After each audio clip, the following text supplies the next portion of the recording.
এখানে আমি কাতলা মাছ ভাজা বসিয়ে দিয়েছি।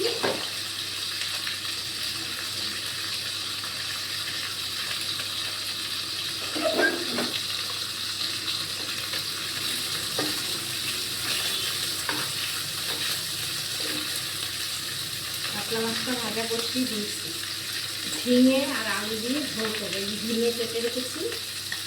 আর এখানে আলুটাও আমি আলুটা একটু সিদ্ধ করে নিয়েছি, তাহলে কি তাড়াতাড়ি রান্নাটা হয়ে যাবে। আমি মাছটাকে এবার নামিয়ে নেব।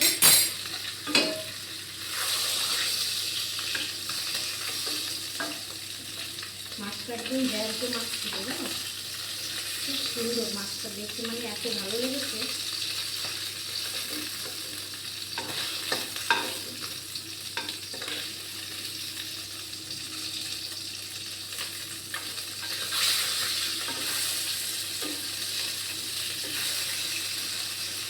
জ্যান্ত মাছ তো ঘেনা তাড়াতাড়ি ভাজা হয় না।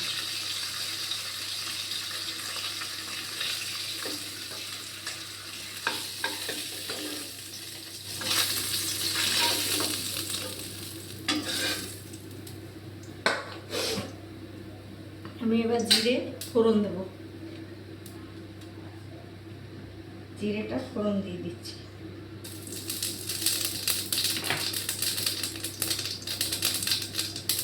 এখানে আমি নিজে হাতে মশলা করেছি, এখানে আদা জিরে কাঁচা লঙ্কা দিয়ে বেটেছি। আমি গুঁড়ো মশলাটা খাই না বলে আমি নিজে ঘরে বেটে অনেকটা বেটেছি, কিছুটা রেখে দিয়েছি, কদিন চলে যাবে। আর এই যে পাতলা যে মাছের ঝোলটা করবো, এর মধ্যে এই যে জিরে বাটাটা দিলে দারুণ টেস্ট হবে। তোমরাও এরকম খেয়ে দেখো। আমি এবার আলুটা ঢেলে দিচ্ছি, আর এই ঝিঙেটাও ঢেলে দেবো। আলুটা যেহেতু সিদ্ধ করা,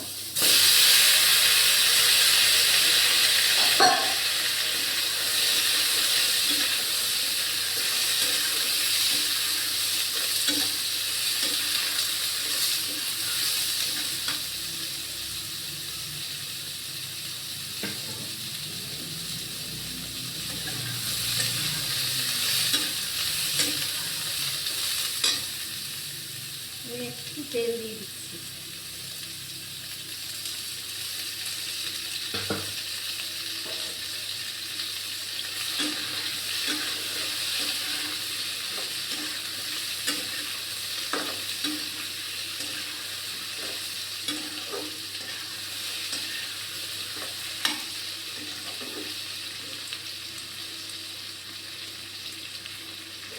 আমি এখানে হলুদ দিয়ে দিচ্ছি,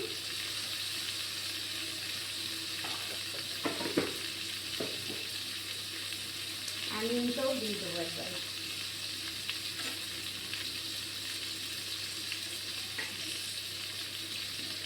মশলাপাতির কাজ শেষ, এবার আমি বাটা মশলাটাও দিয়ে দেবো। আমি এখানে গরম জল বসিয়েছি তরকারিতে দেবো বলে।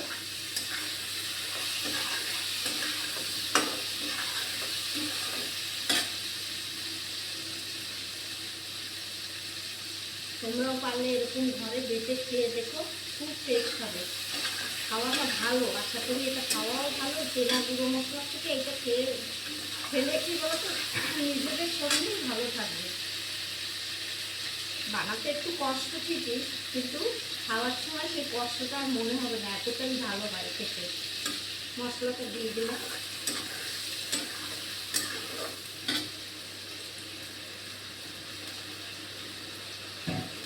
বাটিটা ধুয়ে আমি জলটা দিয়ে দিচ্ছি।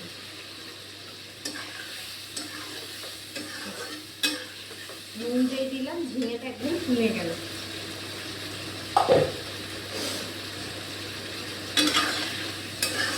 এবার এই মশলাটা একটু কষাবো, ব্যাস। গরম জল ঢেলে দিলেই মাছের ঝোল মোটামুটি রেডি।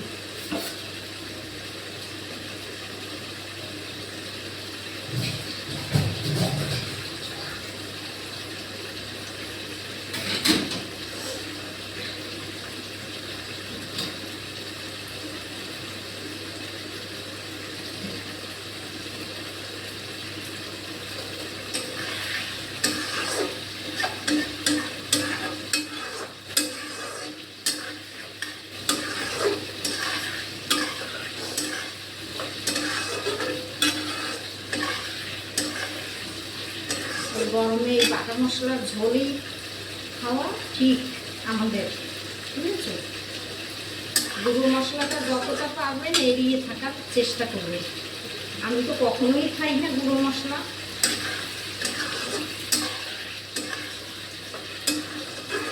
যে যে রান্নাগুলো আমি দেখি যে বেটে বেটে রান্না করে, আমি সেই রান্নাগুলো খুব দেখি, আমার খুব ভালো লাগে, জানো তো? ওরকম যে বাটা মশলা দিয়ে রান্না করে।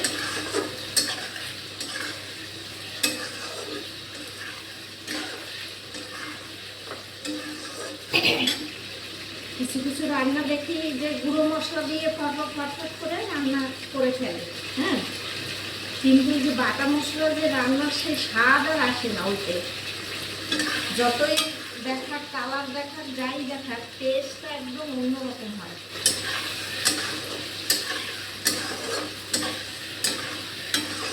যারা খাচ্ছ তারা ঠিক জানো যে বাটা মশলার কতটা টেস্ট আর গুঁড়ো মশলার কতটা টেস্ট।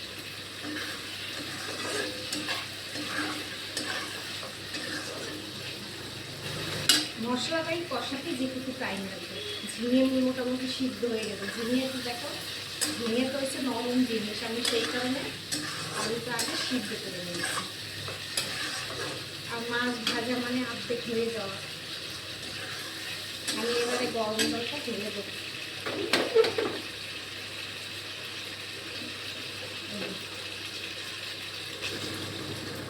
আগে আমি এইটুকু দিয়ে দেখবো কতটা হলো, লাগলে পরে আমি দেবো।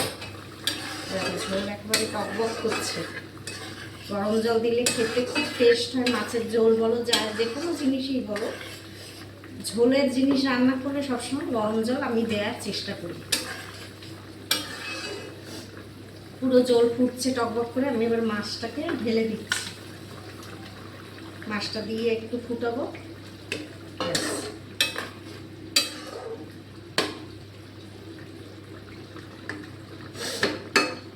ঝিঙে হয়েছে জলা জিনিস, এতে মানে খুব একটা বেশি ঝোল আর লাগবে না, এ দিয়েও জল বেরোবে। ঝোল ফুটছে টকবক করে।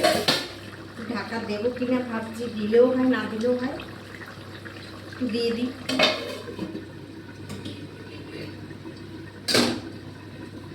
এই গরম জলটা দিয়ে আমার গ্যাস মোচা হয়ে যাবে। গ্যাস তেল তেল হয়ে গেছে।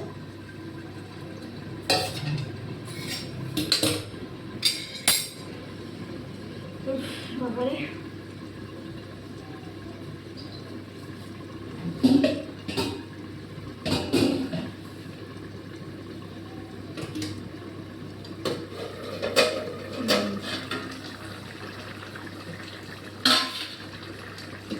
কড়াইটা রান্না করে ভালোই হলো। ভাবছিলাম যে এত বড় কড়াই বের করবো, একদম ভালোই হলো। এটা নাড়তে টাড়তে সুবিধা, রান্নাটাও বেশ সুন্দর হয় দেখলাম। ননস্টিকেরই কড়াই বড়। ঝিঙে একদম সিদ্ধ হয়ে গেছে।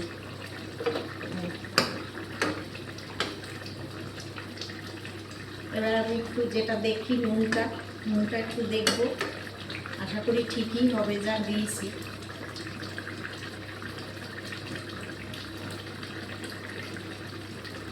হ্যাঁ, একদম ঠিক।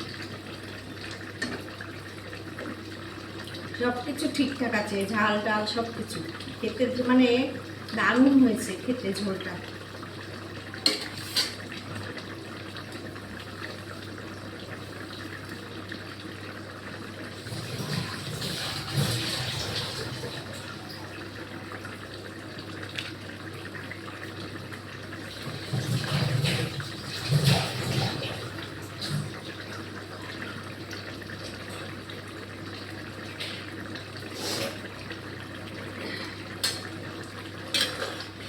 তাহলে আমার মাছের ঝোল হয়ে গেল।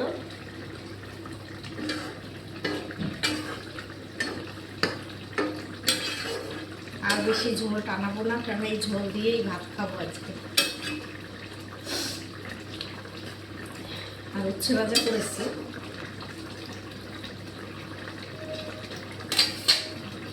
নামিয়ে দিচ্ছি।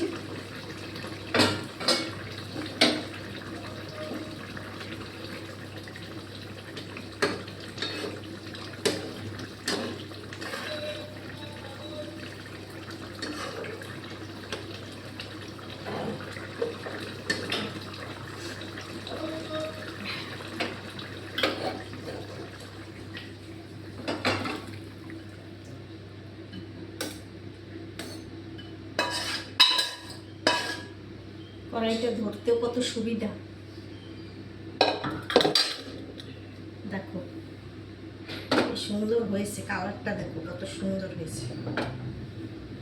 ঠিক আছে, ভালো লাগলে ভিডিওটা শেয়ার করো, লাইক করে দিও, যারা ইউটিউব থেকে দেখছো তারা সাবস্ক্রাইব করো।